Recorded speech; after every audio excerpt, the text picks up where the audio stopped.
Hello, welcome to Shakti IAS academy. આજનો topic છે જે છે એન્વાયરમેન્ટ રિલેટેડનો. એમાં શું વાત કરે છે? Invasive species. આપણે શું માનતા હોઈએ છીએ કે ઇન્વેઝિવ સ્પીસીસ છે એ હંમેશા શું નુકસાનકારક હોય છે, પણ હકીકતમાં એવું શું બને છે? તો એવો ન્યૂઝ આર્ટિકલ હતો, આસામમાંથી જોવા મળે છે રિસર્ચ કરીને. તો આપણે ચાલો એ જોઈએ. તો આસામની અંદર એક સાયન્ટિફિક ફિલ્ડ રિપોર્ટ જોવા મળ્યો. એ આસામની અંદર એક પેરાડોક્સ છે. When invasive species support biodiversity. જે ઇન્વેઝિવ સ્પીસીસ હોય એ શું સપોર્ટ કરે છે બાયોડાયવર્સિટીને, એવું એની અંદર જોવા મળે છે. ફોર એક્ઝામ્પલ કે આપણે જોઈએ કે ઇન્ડિયાની અંદર જે આપણે જે ટ્રેડિશનલ જે બર્ડ્સ છે, એનિમલ્સ છે, ગવર્મેન્ટ એને બહારથી લઈ આવવા દેતી નથી. શું કામ? કારણ કે ઇન્વેઝિવ છે, રાઈટ? તો શું થાય? ઇન્વેઝિવ સ્પીસીસ આવી જાય તો જે આપણી ડોમેસ્ટિક જે પોપ્યુલેશન હોય, બર્ડ્સ છે, એનિમલ્સ છે, અથવા તો બરાબર જેમ કે જર્સી કાવ છે, એવી રીતે કોઈ પણ આપણે વસ્તુ જોઈએ તો શું આપણી ટ્રેડિશનલ ડેમેજ થઈ શકે પોપ્યુલેશનને. તો આ ક્યાં રિસર્ચ થયેલું છે? રાયમોના નેશનલ પાર્ક, કોકરાઝર, રાઈટ? જે આસામમાં કઈ જગ્યાએ આવેલું છે? આ જગ્યાએ આવેલું છે, રાઈટ? તો ટ્રેડિશનલ આપણે શું વ્યૂ છે કે ઇન્વેઝિવ સ્પીસીસ છે એ સ્ટ્રિક્ટલી ઇકોલોજીકલ થ્રેટ્સ હોય, હંમેશા એ હંમેશા ડેન્જર હોય, ઇકોલોજીકલ થ્રેટ્સ હોય. કોના માટે? કે તો નેટિવના જે ફોરેસ્ટ હોય એના માટે.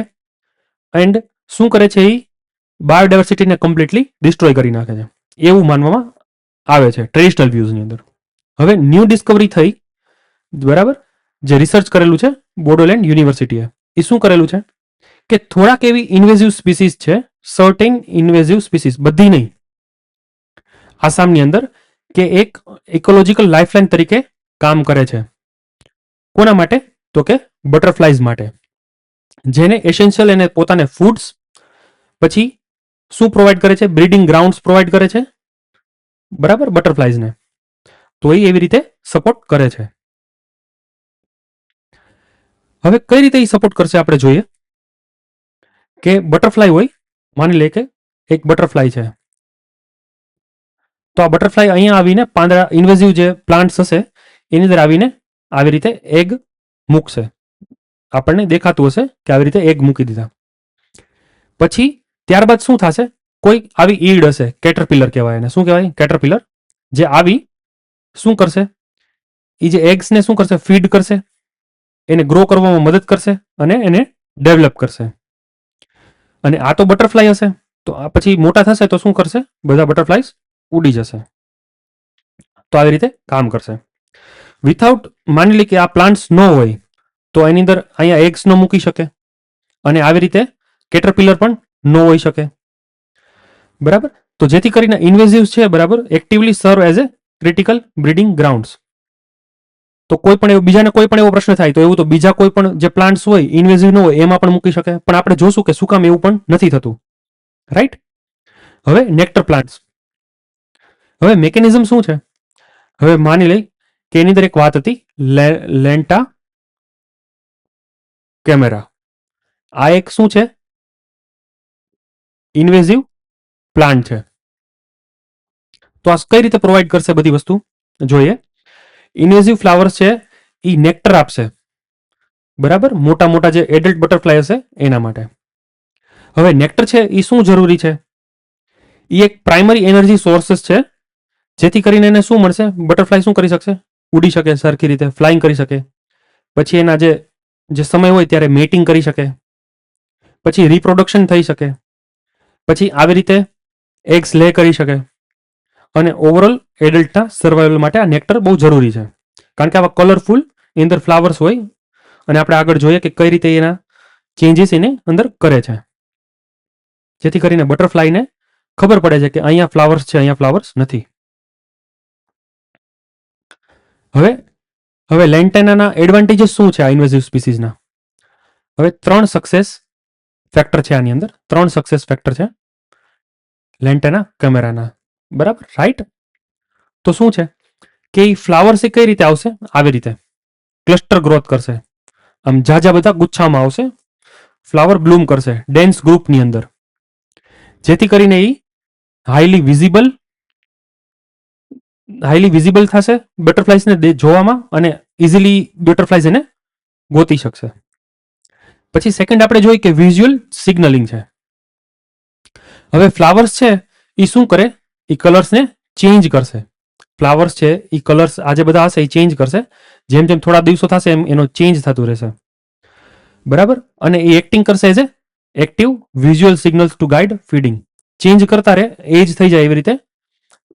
ઓછા ચેન્જ અહીંયા જાજો ઘાટો હોય તો ત્યાં ઈ તરફ વધારે વહી જશે, એવી રીતે કરે છે લેન્ટા ના કેમેરા. બરાબર, એનું નામ છે એનું.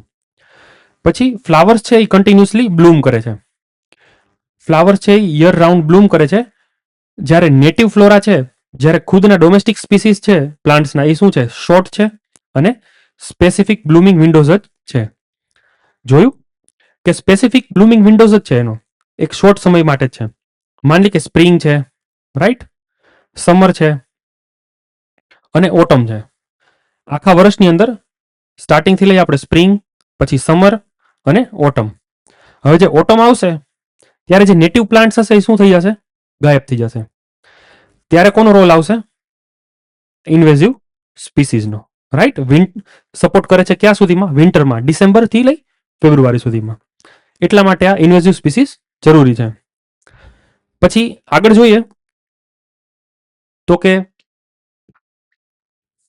બટરફ્લાય સ્પીસીસ છે એ કેટલી ફાઉન્ડ થઈ છે, તો 220 બટરફ્લાય સ્પીસીસ ડોક્યુમેન્ટ કરેલી છે. પછી જે આપણે જોઈ બધી લાર્વલ હોસ્ટ, બરાબર, પ્લાન્ટ સ્પીસીસ આઈડેન્ટિફાઈડ, રાઈટ. અને નેક્ટર પ્લાન્ટ્સ પણ આપણે જોયા, સ્પીસીસના આઈડેન્ટિફાઈ કર્યા. તો નેક્ટર બનાવે એટલા કયા છે, 41 પ્લાન્ટ્સ છે. પછી જેમાં ઈડના અંતે આપણે જે હોસ્ટ કરી શકીએ એવા કેટલા પ્લાન્ટ્સ છે, તો કે ભાઈ 56 છે. અને 220 બટરફ્લાય સ્પીસીસ આપણે ડોક્યુમેન્ટ કરેલા.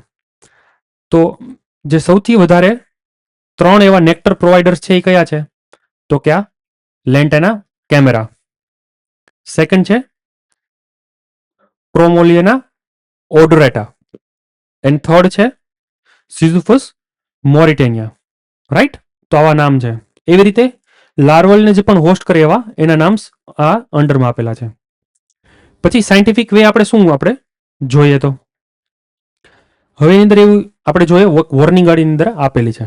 શું વોર્નિંગ છે કે આપણે ઇન્વેઝિવ સ્પીસીસને ડાયરેક્ટલી આપણે એને રિમૂવલ કરવું જોઈએ નહીં, બધી રીતે. બરાબર.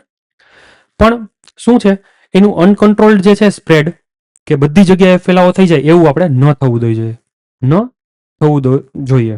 રાઈટ. પછી એનું સોલ્યુશન શું છે એનું, કે સ્મોલ જે છે, નાના નાના જે એરિયાઝ છે એને કેરફુલી, જે પેચીસ હોય એને મેનેજ કરવાના. બરાબર. કઈ રીતે, કે બેલેન્સ્ડ એપ્રોચની અંદર. જે ઇન્વેઝિવ છે એ વધી ન જાય, બરાબર, ડોમેસ્ટિક કરતા. શું કામ ન વધી જવા જોઈએ, કારણ કે આ તો એક બટરફ્લાયને પ્રોટેક્ટ કરે છે. ઇન્વેઝિવ છે આપણે જોયું, એક બટરફ્લાયને પ્રોટેક્ટ કરે છે. બરાબર. વિન્ટરથી લઈ આપણે જોયું વિન્ટરની અંદર. પણ ઓવરઓલ જોઈએ, ઓવરઓલ બાયોડાયવર્સિટી માટે,